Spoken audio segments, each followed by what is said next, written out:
next to it. So. And we also organized it around songs that were meaningful to John from all of his favorite shows. And those of you who have been following John for years should be able to figure out what shows. And then those song titles sort of captured a theme. And so that gave sort of the flow and the hook to the writing. But we did have a lot of fun writing it. Yeah. You had a lot of late nights.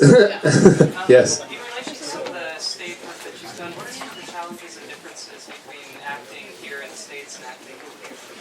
And which do you like better? Well, I wouldn't say which one I like better because that's kind of personal, and I'd like to be employed in both. No.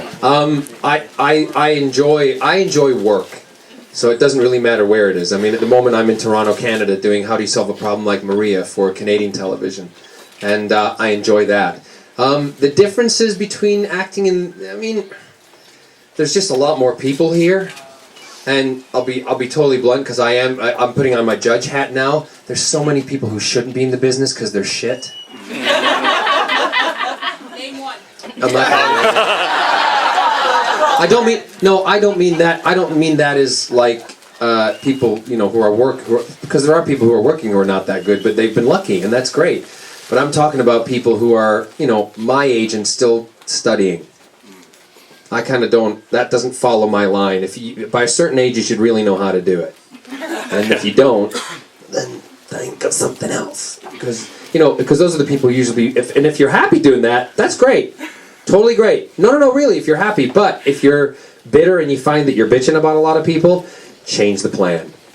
Change the plan. But acting over here is it's not more difficult. It's just a different thing. I mean, I've done 2 TV series over here, and once you're done, the difference with the UK, I can go off and do something else, and I can present, I can record an album, I can do all that other stuff. Kind of here, they want to pigeonhole you in one thing, which is much more difficult because I like to call us entertainers rather than actors or singers, because it's the entertainment business, so I'm here to entertain, whether that's through judging, presenting, being a character in a series, singing, or on the stage. That's all part of my business. So, yeah. Don't know.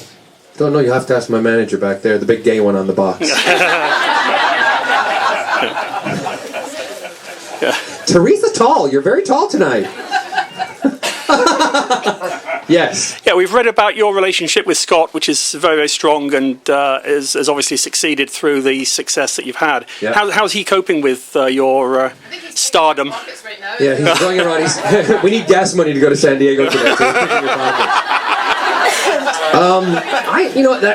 It's a difficult question for me to answer on his behalf, but I won't ask him up here because he doesn't like doing it. And he already left. He's probably outside reading Newsweek or something like that. He's right there. He's back there with our friends.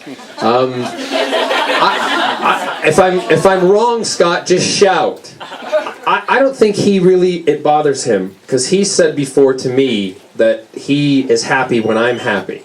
And if he sees that I enjoy it, and he's saying something else, can you tell? I'm not saying it's been all smooth sailing and it's been really, it's been easy all the time, because that's one thing with the book. I don't want you to think it's been all hunky-dory, because we have had problems and things that have happened.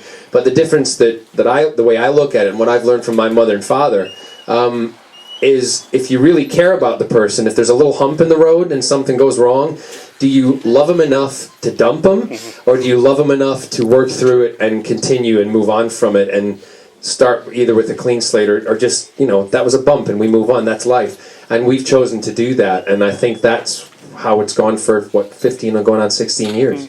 Yeah. So, but the success, he actually finally, thank God, because sometimes I'm like, did you enjoy the show? Yeah, it was good. It was good. Yeah. What was that costume she was wearing? What? Performance. Yeah, we were good, but what about that costume? Really, and I'm going. So he sometimes doesn't, pay that much attention to it. It's kind of like that's my job, and that's what I do, and that's the way he looks at it, really. And I think that's what keeps it healthy. Okay, cool. Yes, sir. How personally important is it to you to play an openly gay character, especially on a family show? Well, we don't see Captain Jack as being openly gay. It's a different sexuality, though. It's a different thing. We see him as... I understand what you're saying, and I'll kind of answer that in my kind of own way, roundabout. Because I I kind of wish we'd kind of move on from, and I am proud to be a gay man, don't get me wrong, and I think the more we kind of move on and just call ourselves men, that, you know, that's what we are, but we just do say things a little, well, actually we don't do it differently because everybody does the same thing. We all end up in one hole or another.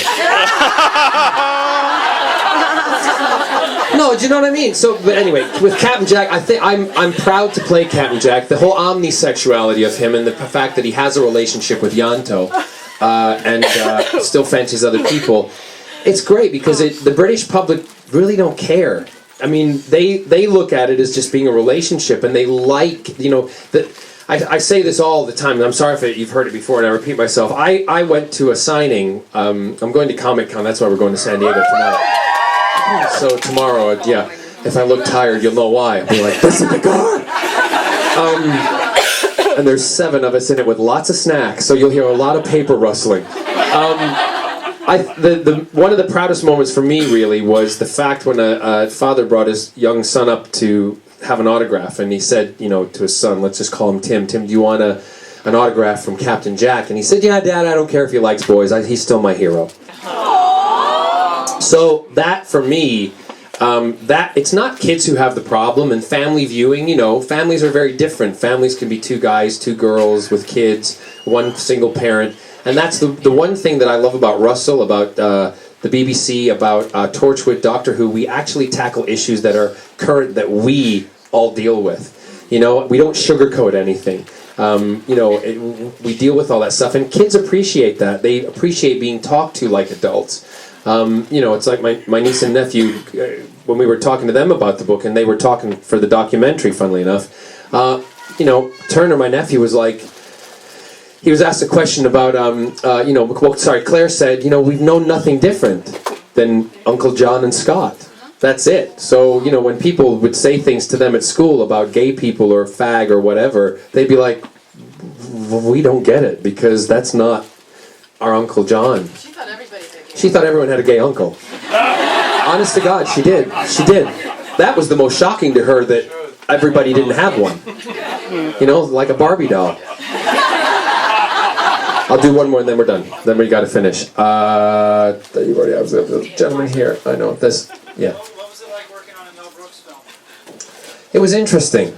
Mel was lovely. Mel and I hit it off really well. When I was recording the song in the studio prior to doing, you know, for the album and stuff, because we obviously do it to track when we're doing the show, the movie. We actually were delayed by about 2 or 3 hours because he and I were talking about Florida, of all things, you know. And there was one part that was really quite funny. I'm doing we're rehearsing Springtime for Hitler, and there's a chapter in the book, which is it's Peter Prick, who shall you know his real name, shall remain nameless. I'm not going to say it. And we did this whole number, and they were out rehearsing a bunch of Nazis over, you know, in a parking lot in Brooklyn, in a Hasidic Jewish area. Hey, look, a Jew! You know, it was unbelievable. And there's all of a sudden, Mel Brooks comes running out and he goes, Jesus Christ, what are you doing? Get in here, you'll have us all killed. Look at them all over the fence. Imagine it, there was like 75 Nazis. Full garb, all fabulous looking. Anyway, thank you very much. The fact, I kind of say this, and I'm saying it on behalf of my sister. I appreciate that you bought the book. I've had a great career and thus far, and I've also, you know, I'm enjoying my life incredibly, and it's thanks to people like you who support me and buy my things, and you know, it puts a big smile on my face. So thank you very, very much. And I know I speak for my sister too, because you're helping put her kids through college. Thank you so, so much.